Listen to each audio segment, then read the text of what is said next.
അടുത്ത് സാഞ്ചോപുരം ദേവാലയത്തിലെ വികാരി ഫാദർ ജെയിംസ് പനവേൽ.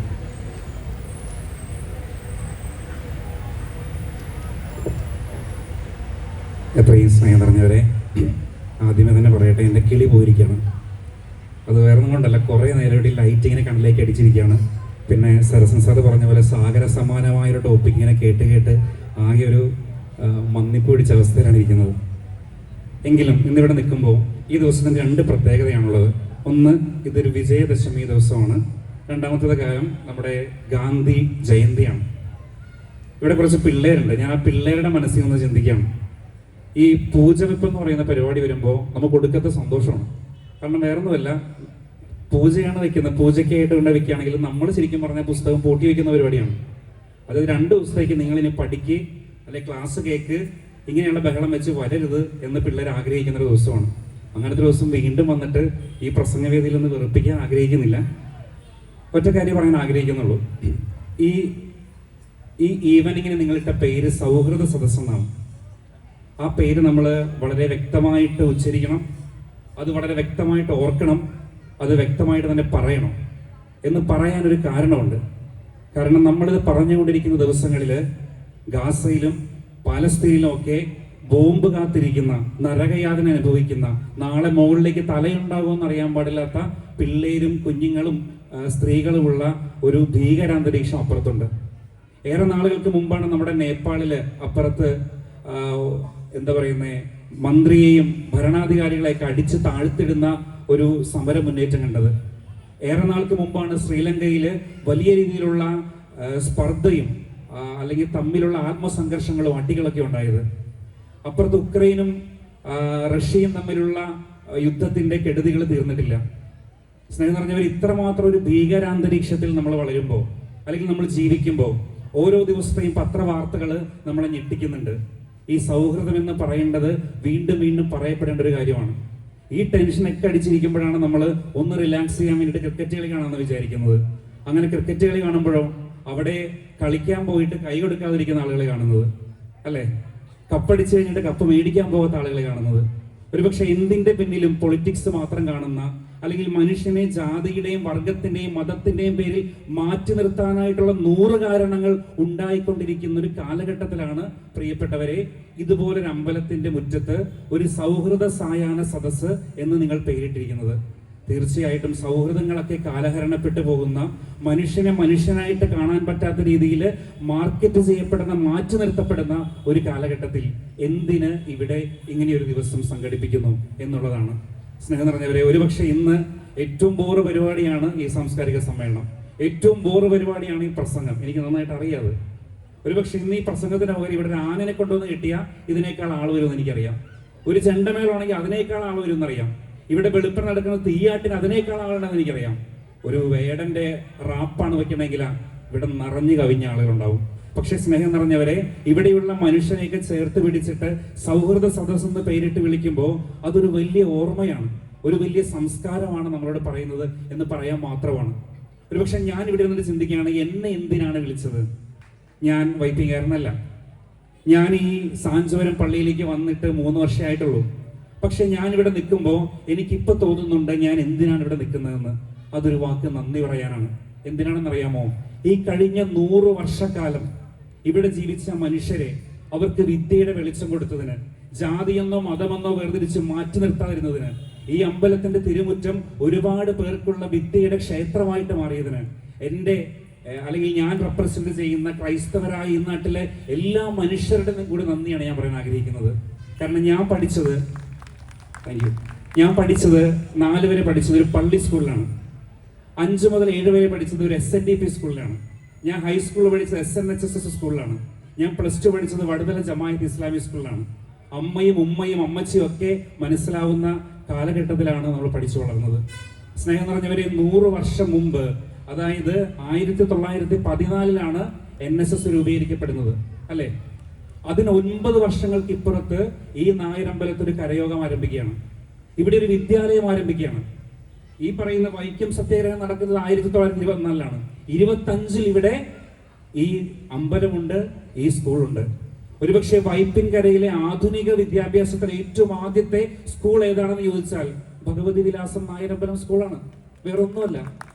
സ്നേഹം നിറഞ്ഞവരെ, ഒരു വിദ്യാക്ഷേത്രം കൂടിയാണിത്.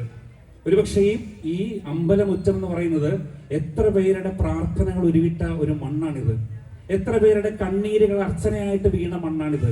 എത്ര പേരുടെ സന്തോഷവും സമാധാനവും എത്ര പേരുടെ സൗഹൃദവും കണ്ട മണ്ണാണിത്. എത്ര ഈ കഴിഞ്ഞ ഉത്സവത്തിനും അതിന്റെ മുന്നത്തെ ഉത്സവത്തിനും എല്ലാ ഉത്സവങ്ങൾക്കും രാത്രി ഞാനിവിടെ ഉണ്ട്. അത് ആനയെ കാണാൻ മാത്രമല്ല, മേളം കാണാനും പരിപാടികൾ കാണാനൊക്കെ കൂടിയാണ്. ഇവിടേക്ക് കടന്നു വന്ന മനുഷ്യരെ നിങ്ങൾ ആരെങ്കിലും മാറ്റി നിർത്തിയിട്ടുണ്ടോ? ഇവിടെ കടന്നു വരുന്ന മനുഷ്യരെ നിറം നോക്കിയോ മതം നോക്കിയോ നിങ്ങൾ വേർതിരിച്ചിട്ടുണ്ടോ? ഇല്ല. ഈ നായരമ്പലം ഇവിടെയുള്ള എല്ലാവരുടെയും അമ്പലമാണ്, അല്ലെ? ഹൈന്ദവനുണ്ട്, ക്രൈസ്തവനുണ്ട്, മുസൽമാനുണ്ട്. പക്ഷേ ഇവിടെ എല്ലാവർക്കും കയറി വരാവുന്ന ഒരു സൗഹൃദത്തിന്റെ വിശാലതയും മണൽത്തരികൾക്കുണ്ട്. ഒരുപക്ഷെ സ്നേഹമുള്ളവരെ, ആ കൾച്ചറിനെ ഒന്നുകൂടി ഓർമ്മിപ്പിക്കാൻ വേണ്ടി മാത്രമാണ് ഞാൻ ഇവിടെ നിൽക്കുന്നത്. 100 കൊല്ലക്കാലം ഒരു നാടിന്റെ തിലകക്കുറിയായി അവിടെ ജനിച്ചു വീഴുന്ന കുഞ്ഞുങ്ങൾക്ക് അക്ഷരത്തിന്റെ വെളിച്ചമായി ഒരു അമ്പലവും അമ്പലത്തോട് ചേർന്ന ഒരു സ്കൂൾ നിന്നെങ്കിൽ, അതിപ്പോഴും നിൽക്കുന്നുണ്ടെങ്കിൽ, ഇപ്പോഴും അതിനൊരു മാറ്റവും വരുന്നില്ലെങ്കിൽ, സ്നേഹം നിറഞ്ഞവരെ, അതൊരു കൾച്ചറാണ്. എല്ലാ മനുഷ്യരെയും ചേർത്ത് പിടിക്കാനുള്ള ഒരു വലിയ കൾച്ചറാണ്. തീർച്ചയായിട്ടും ഈ NSS എന്ന് പറയുന്ന സംഘടന മുന്നോട്ട് വരുമ്പോൾ നമുക്കറിയാം, മന്നത്ത് പത്മനാഭന്റെ ഒരു വിശാലമായ കാഴ്ചപ്പാടിൽ നിന്നാണ് അത് രൂപപ്പെടുന്നത്. അദ്ദേഹം പറയുന്നുണ്ട്, ധീരത, ധാർമ്മികത, സേവാഭാവം, ഇവയാണ് ഒരു സമൂഹത്തിന്റെ സമ്പത്തെന്ന്. അതിനുശേഷം അദ്ദേഹം കൂട്ടിവെക്കുന്ന മറ്റൊരു പ്രധാനപ്പെട്ട കാര്യം കൂടിയുണ്ട്. അദ്ദേഹം പറയുന്നത്, വിശ്വാസമില്ലാത്തൊരു സമൂഹം ഇരുട്ടിൽ തടയുന്ന കുരുടന്മാരുടെ സമൂഹമാണെന്ന്. നമ്മൾ നേരത്തെ പറഞ്ഞ ജാതി വ്യവസ്ഥയൊക്കെ പറഞ്ഞു. എങ്ങനെയാണ് ജാതി വ്യവസ്ഥ ബ്രേക്ക് ആവുന്നത്? മനുഷ്യർക്ക് വെളിവുണ്ടായപ്പോഴാണ്, വിവരം വെച്ചപ്പോഴാണ്. ഈ പറയുന്നതിനും അപ്പുറത്ത് മനുഷ്യനെ കാണണമെന്ന് മനസ്സിലാക്കിയത് അക്ഷരത്തിന്റെ വെളിച്ചവും അകക്കണ്ണുകളുടെ വെളിച്ചവും ഒക്കെ ഈ കുഞ്ഞുങ്ങൾക്ക് കിട്ടിത്തുടങ്ങിയപ്പോഴാണ്. അങ്ങനെയെങ്കിൽ 100 വർഷം പിന്നിട്ട ഒരു വിദ്യാലയം, 100 വർഷം പിന്നിട്ട ഒരു കരയോഗം ഇവിടെയുള്ള എത്ര മനസ്സുകൾക്ക്, എത്ര ജീവിതങ്ങൾക്ക്, എത്ര കുടുംബങ്ങൾക്കൊക്കെ വെളിച്ചമായിട്ട് മാറിയിട്ടുണ്ട്. സ്നേഹമുള്ളവരെ, അവിടെ ഹിന്ദു മാത്രമല്ല, അവിടെ ക്രിസ്ത്യാനി മാത്രമല്ല, ഈ വൈപ്പിൻകരയിൽ എല്ലാം മനുഷ്യരുമാണ്. അതുകൊണ്ട് തന്നെ കരയോഗം മുന്നിലേക്ക് വെച്ചൊരു വലിയ ആദർശമാണ്. അത് സമൂഹത്തെ കെട്ടിപ്പടുക്കണം, ജനങ്ങൾക്ക് വിദ്യാഭ്യാസം കൊടുക്കണം.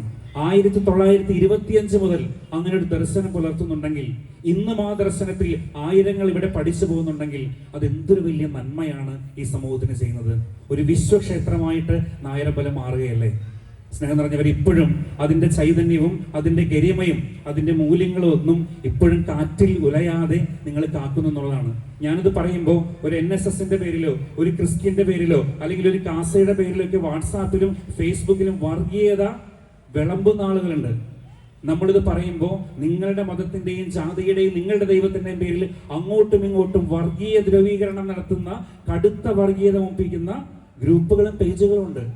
സ്നേഹം എന്ന് പറഞ്ഞാൽ ഏറ്റവും നന്നായിട്ട് വിറ്റഴിക്കപ്പെടുന്നതും മാർക്കറ്റ് ചെയ്യപ്പെടുന്നതും മതം തന്നെയാണ്. അങ്ങനെ നമ്മളുള്ള ഒരു കാലഘട്ടത്തിൽ നിങ്ങൾ തിരിച്ചറിയണം, ഈ മതത്തിന്റെയൊക്കെ സനാതന മൂല്യം എന്താണെന്നും സനാതന ധർമ്മം എന്താണെന്നും. അത് മനുഷ്യനെ സ്നേഹിക്കലാണ്, അത് മതങ്ങൾ തമ്മിലടിക്കാനല്ല. അപ്പൊ അതുകൊണ്ട് ഏത് കാലത്തും ഈ വൈപ്പിൻകരയിൽ ഈ ക്ഷേത്രം ഉണ്ടാകണം, ഈ വിദ്യാലയമൊക്കെ ഉണ്ടാകണം, ഈ കരയോഗം ഉണ്ടാകണമെന്ന് ഞാൻ ആഗ്രഹിക്കുകയാണ്. അത് മനുഷ്യനെ മതിലുകളില്ലാതെ, അതിരുകളില്ലാതെ ചേർത്ത് പിടിക്കാൻ പറ്റുന്ന മാനവികതയ്ക്ക് വേണ്ടിയാണ്. സ്നേഹം നിറഞ്ഞവരെ, ഈ കഴിഞ്ഞിടയ്ക്ക് സ്പേസ് ഷട്ടിലിൽ നിന്ന് വന്ന ആളുകളോട് ഒരു ഇന്റർവ്യൂ നടത്തുകയാണ്. അപ്പൊ സ്പേസ് ഷട്ടിലിൽ പോയി വന്നവരോട് ചോദിച്ചു, നിങ്ങൾ എന്താണ് കാണുന്നത്? നിങ്ങൾ ഈ മുകളിലേക്ക് പോകുമ്പോൾ ഈ ഭൂമിയുടെ അതിർത്തികൾ വിട്ട്, ചക്രവാളങ്ങൾ വിട്ട് നിങ്ങൾ മുകളിലേക്ക് പോകുന്നു, നിങ്ങൾക്കുണ്ടായ ഫീലിംഗ് എന്താണ്? ആ സ്പേസ് ഷട്ടിലുള്ള ആളുകൾ പറഞ്ഞ കാര്യം മാത്രം പറഞ്ഞിട്ട് ഞാൻ അവസാനിപ്പിക്കുകയാണ്. അതിങ്ങനെയാണ് പറഞ്ഞത്, ഞങ്ങൾ മുകളിലേക്ക് പോകും തോറും ലോകം വിശാലമായിട്ട് മാറുന്നു, കാഴ്ചപ്പാട് വിശാലമായിട്ട് മാറുന്നു, എല്ലാം വലിയൊരു വിശാലതയിൽ കാണാൻ പറ്റുന്നു. താഴത്തേക്ക് വരുംതോറും ചൈനയുടെ മതിൽ കാണാം, പിന്നെ വരുംതോറും ഓരോ രാജ്യത്തിന്റെയും അതിർത്തികൾ, സമുദ്രാതിർത്തികൾ, പിന്നെ വരുംതോറും കെട്ടിടങ്ങളുടെ അതിർത്തികൾ, പിന്നെ വരുംതോറും റോഡുകൾ, പാലങ്ങൾ. മനുഷ്യൻ ചെറുതായി പോക്കറ്റുകളിലേക്ക് ഒതുങ്ങുകയാണ്. സ്നേഹം നിറഞ്ഞവരെ, ഉയരുമ്പോഴാണ് നമുക്ക് വിശാലത ഉണ്ടാവുന്നത്. ആ ഉയർച്ച എന്ന് പറയുന്നത് നമ്മുടെ കാഴ്ചപ്പാടിന്റെ ഉയർച്ചയാണ്, നമ്മുടെ കണ്ണുകളുടെ ഉയർച്ചയാണ്. അതുകൊണ്ട് തന്നെ നമുക്ക് ഇടുങ്ങിയ മനുഷ്യരാകാതിരിക്കാം, നമ്മൾ മതിലുകൾ പണിയാണ്ടിരിക്കാം, പോക്കറ്റുകൾ വഹിക്കാതിരിക്കാം. കുറെ കൂടി വിശാലമായി, അതിരുകളില്ലാതെ മതിലുകളില്ലാതെ ജീവിക്കുന്ന ഒരു നല്ല വൈപ്പിൻകാരനായി, ഒരു നല്ല മനുഷ്യനായി ജീവിക്കാനായിട്ട് നമുക്ക് സാധിക്കട്ടെ. അതിന് ഈ വിദ്യാലയം നാളിതുവരെ ചെയ്ത, ഇവിടെ ഇരുന്ന പലരും ഉണ്ട്. ഇപ്പൊ എൻ്റെ ഇടവകയിലെ, ഞാൻ ഇന്ന് ഒരു വൈദികൻ അദ്ദേഹത്തിന് 74 വയസ്സ് പിന്നിട്ടു. നമ്മൾ പറയുന്ന രാജഗിരി സ്കൂളുകളുടെയൊക്കെ വലിയ മാനേജറായിരുന്ന അതിൻ്റെ സ്ഥാപക നേതാവായ ഒരു മാത്യു വട്ടത്തറ അച്ഛനാണ്. അദ്ദേഹം മരിച്ച് അദ്ദേഹത്തിൻ്റെ ബോഡി അടക്കിയിട്ടാണ് ഞാനിന്ന് വരുന്നത്. മറ്റൊരു വൈദികൻ എന്ന് പറയുന്നത് നമ്മൾ നെടുങ്ങാടേക്ക് പോകുന്ന വഴിക്കുള്ള മോൺസിഞ്ഞോർ ആന്റണി നരികുളമാണ്. അദ്ദേഹം നമ്മുടെ സന്നിഹിതനാണ്. വേറൊരാൾ ബിഷപ്പ് എഫ്രൈം നരികുളമാണ്. ഞാൻ ഇവരോടൊക്കെ സംസാരിച്ചപ്പോൾ അവർ കഴിഞ്ഞ ആഴ്ച ഈ മരിക്കുന്നതിന് മുമ്പ് സംസാരിച്ചപ്പോൾ നമ്മുടെ പഴയ സ്കൂളിലെ ആ മാഷിന്റെ കഥ നീ ഓർക്കണില്ലേ, അന്ന് ഈ മാഷ് നമ്മൾ ഓടിച്ചിട്ട് ഓർക്കണില്ലേ എന്ന് പറഞ്ഞിട്ട് പഴയ ക്ലാസ്മേറ്റ്സിന്റെയും പഴയ മാഷുമാരുടെയും കഥ പറയാണ്. ഏത് സ്കൂളാ? ഈ ഭഗവതി വിലാസം. ഇവിടെ പഠിച്ചവരാണ്. സ്നേഹം നിറഞ്ഞവർ ഇന്ന് ലോകത്തിന്റെ പല കോണുകളിൽ അല്ലെങ്കിൽ ആയിരിക്കുന്ന ഇടങ്ങളിലൊക്കെ മറ്റു പല സ്ഥലങ്ങളിലും എത്തിപ്പെട്ട എത്രയേറെ മനുഷ്യരുണ്ട്. ഞാനിന്ന് പറഞ്ഞ ഈ മാത്യു വട്ടത്തറ അച്ഛൻ പോലും അദ്ദേഹം പഠിച്ചത് ബെൽജിയം ലുവൈൻ യൂണിവേഴ്സിറ്റിയിലാണ്. ഇവിടെ നിന്ന് പഠിച്ചു പോയ ഒരാളാണ്. ഇതുപോലെ എത്ര വെളിച്ചമുള്ള മനുഷ്യരായിട്ട് മാറിയിട്ടുള്ള എത്ര ആയിരങ്ങളുണ്ടാവും. നമുക്ക് കണക്കെടുക്കാൻ പറ്റുമോ? അറിയില്ല. 100 വർഷം കൊണ്ട് എത്ര പേര് എവിടേക്ക് എത്തിയിട്ടുണ്ടാവും. തീർച്ചയായിട്ടും അതിനെല്ലാത്തിനും കാലത്തിൽ നിന്ന് തിരിഞ്ഞു നിന്നിട്ട് കാലമേ നന്ദി, ലോകമേ നന്ദി എന്ന് പറയാൻ മാത്രമാണ് ഞാൻ ഇവിടെ നിൽക്കുന്നത്. അതുകൊണ്ട് ഞാൻ റെപ്രസെന്റ് ചെയ്യുന്ന ഈ നാട്ടിലുള്ള എല്ലാ ക്രൈസ്തവരുടെ പേരിലും എല്ലാ മനുഷ്യരുടെ പേരിലും ഇവിടെ നിന്ന് പഠിച്ചുപോയ എല്ലാ വിദ്യാർത്ഥികളുടെ പേരിലും ഞാൻ തിരിഞ്ഞു നിന്ന് ഈ ക്ഷേത്രത്തിന് നന്ദി, ഇവിടുത്തെ കരയോഗത്തിന് നന്ദി, ഇവിടുത്തെ മനുഷ്യർക്ക് നന്ദി, ഈ അക്ഷരമുറ്റത്തിന് നന്ദി.